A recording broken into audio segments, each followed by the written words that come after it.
নমস্কাৰ মেট্ৰিক দিয়া ছাত্ৰ-ছাত্ৰীসকল। হয়, তোমালোকে ঠিকেই বেনাৰখন দেখি গমেই পাইছা যে এইবাৰ তোমালোকক লেপটপ দিয়া নহয়, দিয়া হ'ব টকা তোমালোকক। হয় ছাত্ৰ-ছাত্ৰীসকল, এইবাৰ তোমালোকক 20,000কৈ টকা দিয়া হ'ব। আগৰবাৰ তোমালোকক লেপটপ প্ৰদান কৰা হৈছিল, কিন্তু এইবাৰ লেপটপৰ সলনি তোমালোকক এইবাৰ চৰকাৰে 20,000কৈ টকা প্ৰদান কৰিব। তো তোমালোকে এই 20,000 টকা পাবলৈ কেনেকৈ এপ্লাই কৰিব লাগিব বা তোমালোকৰ কি ডকুমেণ্টছ লাগিব, সকলো এই ভিডিঅ'ত মই তোমালোকক বুজাই দিম। আৰু কিমান পাৰ্চেণ্ট লাগিব, চবতকৈ ইম্পৰ্টেণ্ট কথা এই তোমালোকক মই ভিডিঅ'টো সম্পূৰ্ণ বুজাই দিম। তো ব'লা আমি ভিডিঅ'টো আৰম্ভ কৰোঁ। তোমালোকে ভিডিঅ'টো অলপো স্কিপ নকৰিবা। আৰু যদি তোমালোকে এই ভিডিঅ'টো এতিয়ালৈকে লাইক কৰা তেন্তে লাইক কৰা, আৰু যদি চেনেলটো প্ৰথমবাৰ চাই আছা তেনেহ'লে ছাবস্ক্ৰাইব কৰা আৰু ন'টিফিকেশ্যন বেলটো টিপি থ'বা এনেকুৱা ধৰণৰ নিউজবোৰ পাবলৈ। এইটো তোমালোকে দেখিবলৈ পাইছা, কৃতি ছাত্ৰ ছাত্ৰীলৈ এইবাৰ কম্পিউটাৰ নহয় প্ৰদান কৰা হ'ব নগদ 20,000 টকা।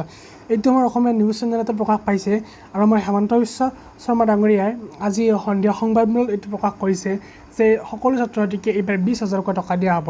কিন্তু এতিয়া প্ৰধান কথাটো হ'ল যে কিমান পাৰ্চেণ্টৰ ওপৰত পালি বা তোমালোকে কিমান পাৰ্চেণ্ট পালে এই লেপটপৰ সলনি তোমালোকে 20,000 টকা পাবা। তো মই সম্পূৰ্ণভাৱে বুজাই দিম। হেমন্ত বিশ্ব পইণ্ট সংবাদমেলত কৈছে, সেই পইণ্টকেইটা তোমালোকে প্ৰথমতে চাই লোৱা। আৰু আগতে যেনেকৈ এতিয়া লেপটপ দিয়া হৈছিল যে প্ৰথম ফাৰ্ষ্ট ডিভিজন পালে লেপটপ দিছিল, ছেকেণ্ড ডিভিজন পালে এণ্ড্ৰইড টেবলেট দিছিল, সেইটো আগতে আছিল, কিন্তু এতিয়া সেইটো নহয়। এই বছৰ আৰু সলনি হৈছে।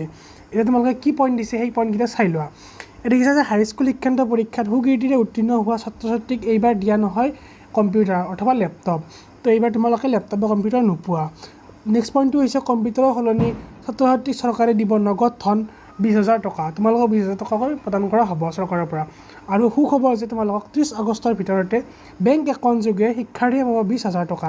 তো তোমালোকে 30 আগষ্টৰ আগত এই 20,000 টকাটো পাবা। তোমালোকৰ কি কি ডকুমেণ্টছ লাগিব মই কৈ দিছোঁ। তোমালোকৰ যিখন মেট্ৰিকৰ চাৰ্টিফিকেট পাবা, চাৰ্টিফিকেটখন লাগিব, লগতে মাৰ্কশ্বিট আৰু তোমালোকৰ এখন আইডেণ্টি প্ৰুফ। যাৰ ভোটাৰ কাৰ্ডটো তোমালোকৰ নহ'বই কাৰণ মেট্ৰিক পাছ দিছা, তো গতিকে তোমাৰ আধাৰ কাৰ্ড হ'ব। আধাৰ কাৰ্ড বা তোমালোকৰ মেট্ৰিকৰ এডমিটখন হ'লেও হৈ যাব। আৰু লগতে তোমালোকৰ বেংকৰ পাছবুকৰ 1 কপি ফটোষ্টেট লাগিব। এই সকলোখিনি ডকুমেণ্টছ তোমালোকে জমা দিব লাগিব। আৰু ক'ত জমা দিব লাগিব চৰকাৰে দুদিনমান পিছত লিংক কিছুমান দিব, মই তোমালোকক ভিডিঅ' যোগে বনাই দেখাই দিম কেনেকৈ এপ্লাই কৰিব লাগিব। তো তোমালোকে চেনেলটো ছাবস্ক্ৰাইব কৰি থোৱা। তো আৰু তেওঁলোকে কি কৰিছে যে এই 20,000 টকাটো তোমালোকে যে পাবা, আৰু এতিয়া মেইন কথাটো হৈছে কিমান পাৰ্চেণ্টৰ পিছত তোমালোকে এই 20,000 টকাটো পাবা।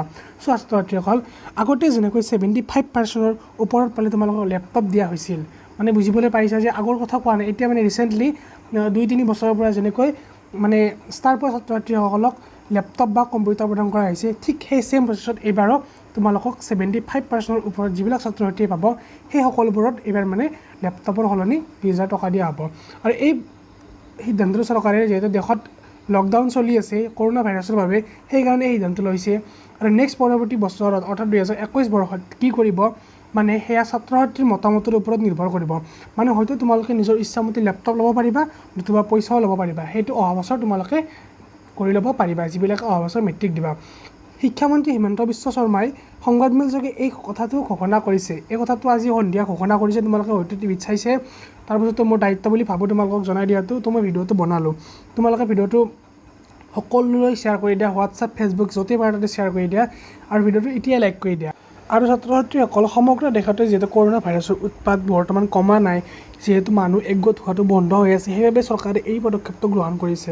আৰু তোমালোকে জানাই যে গোটেই অসমখন যে 75%ৰ ওপৰত ছাত্ৰ ছাত্ৰী বহুত আছে, তো কোনোৱে চিন্তা কৰিব নালাগে, সকলোৱে 20,000কৈ টকা পাব 30 আগষ্টৰ আগত। কেৱল তোমালোকে নিজৰ ডকুমেণ্টছসমূহ ৰেডি কৰি ৰাখিবা, কাৰণ তেওঁলোকে কেতিয়া লিংকবোৰ অ'পেন কৰি দিয়ে মই তোমালোকক ভিডিঅ' বনাই দেখাই দিম। তোমালোকে চিন্তা নকৰিবা। চেনেলটো পুনৰবাৰ কৈছোঁ, ছাবস্ক্ৰাইব কৰি থোৱা যদি কোনোবা নতুন আছা। তো আৰু যদি কিবা তোমালোকৰ কনফিউজন আছে তো মোক কমেণ্ট বক্সত জনাব পাৰা, মই তোমালোকক যিমানখিনি পাৰোঁ ৰিপ্লাই দিবলৈ চেষ্টা কৰিম। তো ছাত্ৰ ছাত্ৰীসকল, আজি ভিডিঅ'টো এইখিনি আছিল। যদি তোমালোকৰ ভাল লাগিল লাইক কৰিবা, আৰু তোমালোকে ভিডিঅ'টো যিমান পাৰে সিমান শ্বেয়াৰ কৰিবা।